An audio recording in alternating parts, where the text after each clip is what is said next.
Hi, I'm Josh, and this is snakeware 0.0.4, and I'm running snake WM directly this time because pretty much all the changes for this update were to snake WM, so we'll get this nice full resolution.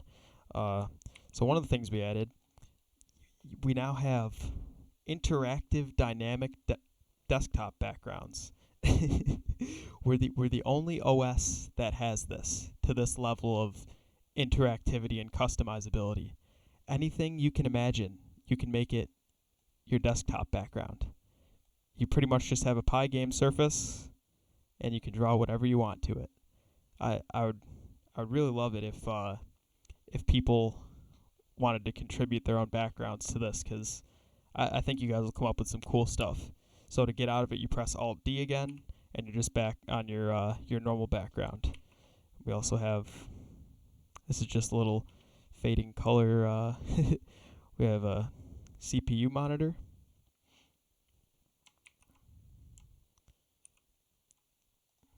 You can really see the effects of the the CPU rendering.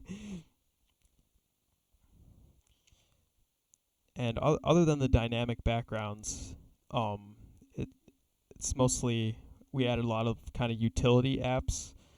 We have an FPS monitor.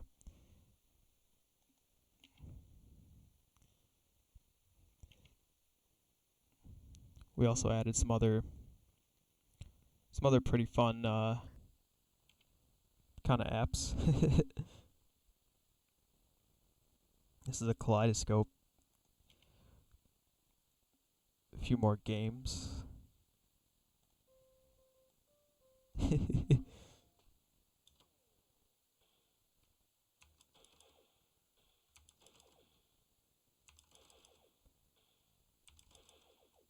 Thanks to everyone who's been contributing so far, by the way. But anyway.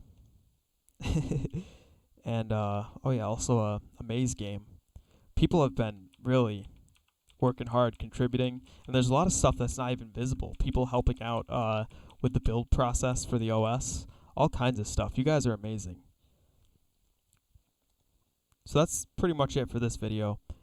We are we're pretty much done with the Raspberry Pi port, so we'll have Raspberry Pi builds released pretty shortly here in the next few releases. We're going to be targeting the Raspberry Pi 4. That's it. Thank you.